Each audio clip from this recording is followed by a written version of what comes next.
thank you. I'm going to talk a little bit about how will we get to where we say we want to go. So there's this general sense of the place we're at right now is not the best, and there's some better place we're looking for. We haven't settled exactly what that is, but there's a lot of talk about it being automated and shared, so that's what this little drawing is about. This comes from, oh.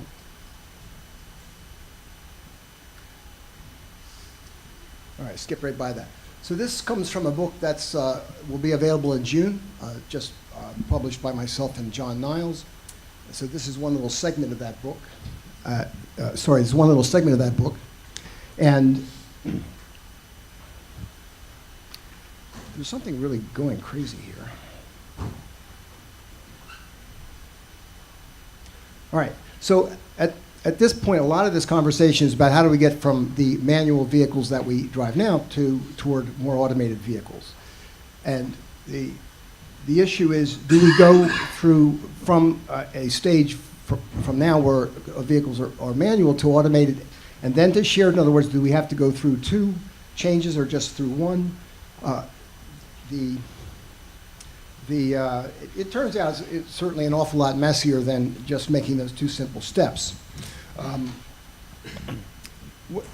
I use this analogy to this little plot from a college course in hill climbing algorithms because it demonstrates that we need to get from the current position of optimality, whatever you might think of that current place that we're at, to some new state, some new higher peak that we're all looking for.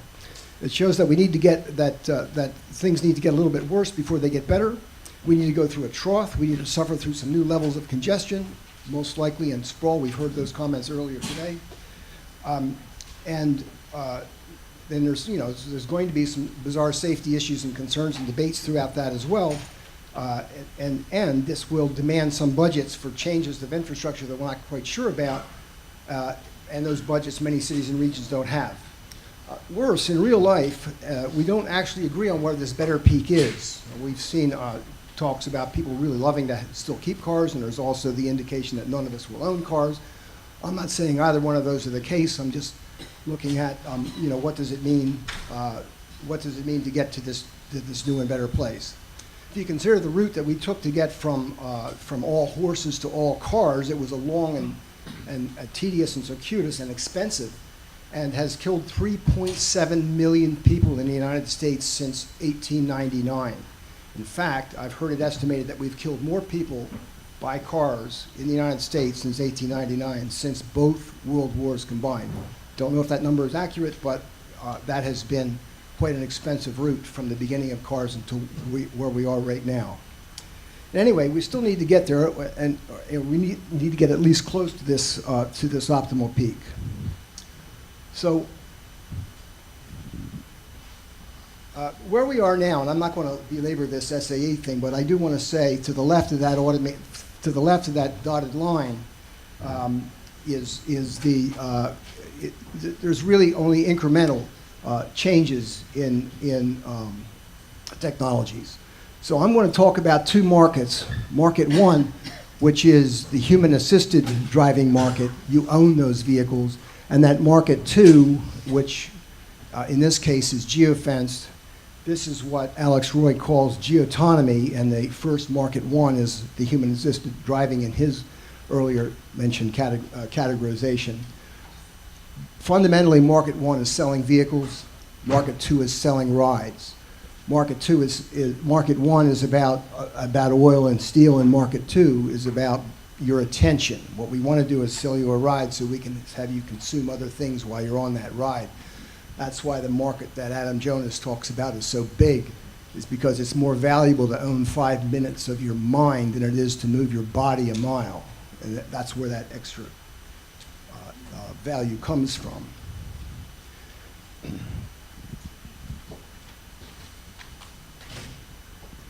So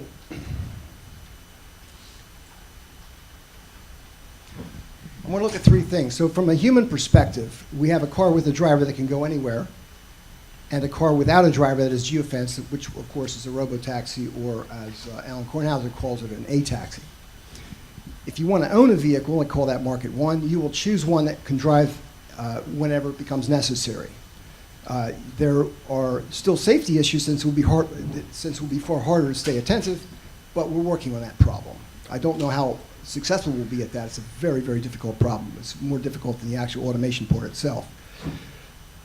In any case, if you want a robotaxi, and I call this Market 2, then you have to live in a place, and if you happen to live in a place with snow or especially complex streets or lousy roads, as many of us live in some of our cities, you're going to have to wait a lot longer than you're going to wait in a retirement area in the southern Florida district, where these will be coming online in the next 2 years.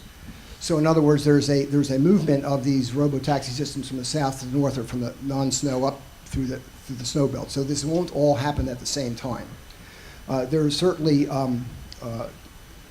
distraction issues and as well throughout all of this. We'll get back to behavioral economics in a few moments. There's urban issues. Again, the same sort of model. How fast will these diffuse? How will these fleets communicate? How will they compete with each other? When I say fleets, to be fleets from multiple different providers, supposedly, not necessarily, but it's expected that there's many more than just Uber and Lyft, for example. How will parking attrition go? And there's a large issue of transit attrition or bus attrition that I spend a lot of time working on.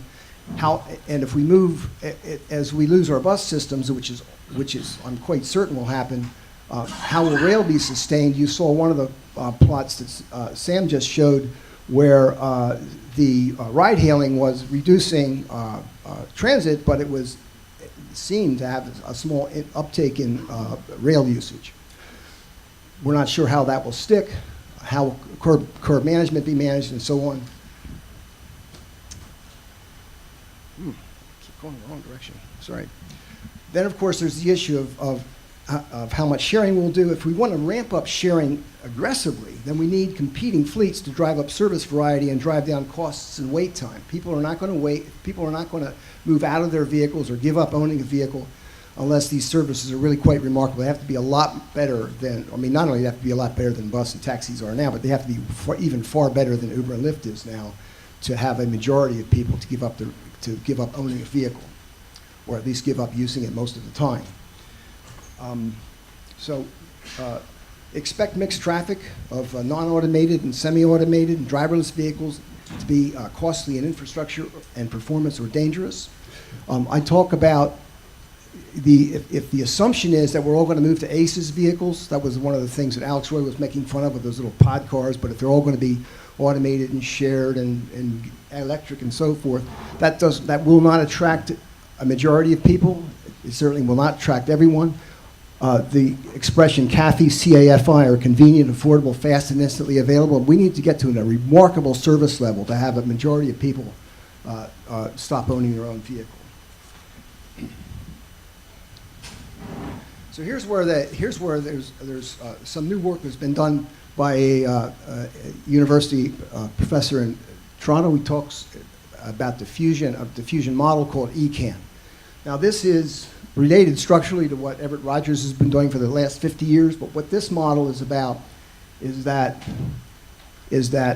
product volume or change or system volume or method volume goes through 4 stages. It goes through a stage of exclusivity, then choice, then access or high distribution, and then necessity or need. And this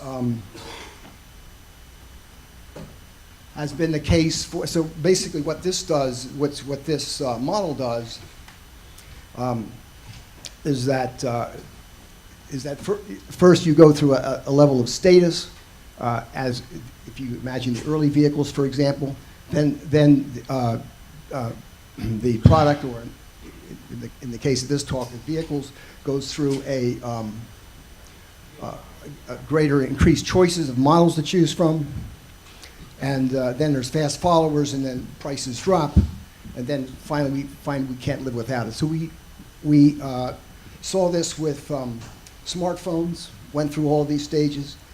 Even bottled water went through these stages, where you have early fancy Evian water some 15 or 20 years ago, and now we're at the point where water is 15 cents a bottle, and you buy them by the case of 30 and so forth.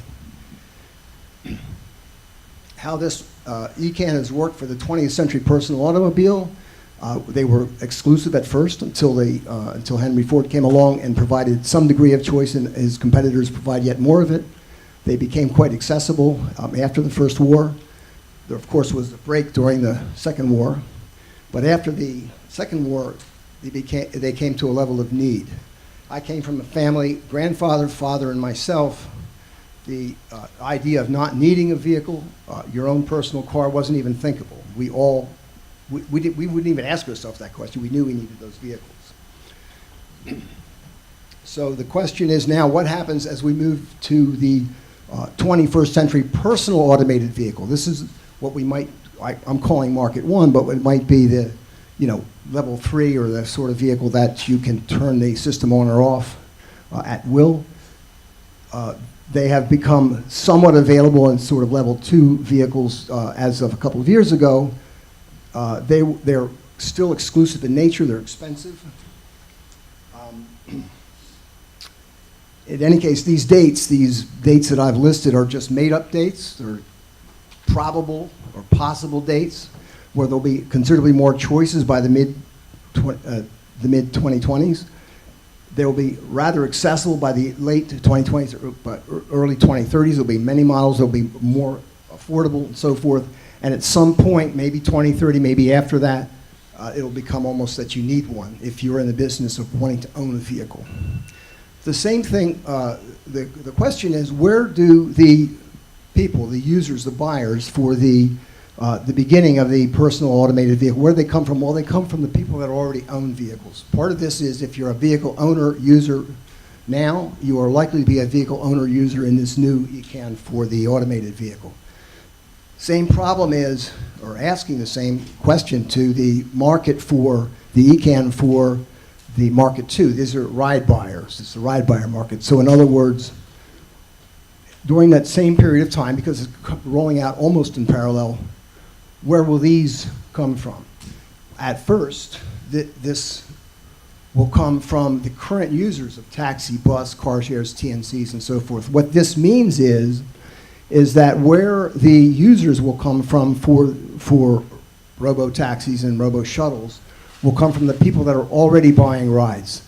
What this says is that at the beginning, doesn't say forever, but at the beginning, car owners remain car owners, ride buyers remain ride buyers, roughly speaking. You can factor in, well, some younger people that aren't ride buyers will become, and some older people that can't use these systems now will come onto these robo-taxis. So there are, that's with the paratransit and so forth. There will be more input to that than just bus and taxi. But if we're going to get to something like 10 or 15% of all passenger kilometers traveled in robotic vehicles, taxis and shuttles, all of this will come from the existing ride buying or ride selling markets, which means a decimation of our transit. That's one of the points of this slide. So how can we nudge ourselves toward the assumed improved world of robotic taxis and shuttles? So first of all, the non-automated Market 2 come in there. In other words, the people that are already ride buyers and ride sellers. But how do we get people out of the ECAN for personal vehicles? We're trying to have people that are personal vehicle owners now, which will stay that way. How do we move them from that ECAN to this new ECAN if that ideal ECAN is to occur? So if we want to go from a world where vehicles are owned to an assumed, I'm not saying it's better, but the assumed better world where vehicles are to be shared, we need to find ways to move people from the existing ECAN of vehicle ownership to this new ECAN of ride buying. And there's a lot of ways to do that. This is all through various behavioral economic methods. And if you know a little bit about some of these as much will be used by the sellers of cars as would be used by the sellers of rides. So the battle is, how do we persuade people to change habits? Somebody mentioned earlier, human nature doesn't change. Humans will choose whatever is cheapest or best or easiest or more convenient or more status-seeking, whatever. Humans will continue to be exactly as they have been for the last 7,000 years since we've domesticated the donkey, which is where all of this really started. That doesn't change. All of these are in play. The question is, if we want to make with the change that we talk about wanting to make, who will leverage these human behaviors the best way to nudge people from their current preference, the current predominant preference being owning your own vehicle? How will these be used to do that? I'm not saying that they could or should or will, but this is the tool that we have to work with, or a major set of tools that we have to work with, and these are the kinds of things that we need to start looking at to get us a little bit further toward that presumed better world that we're looking for. Thank you.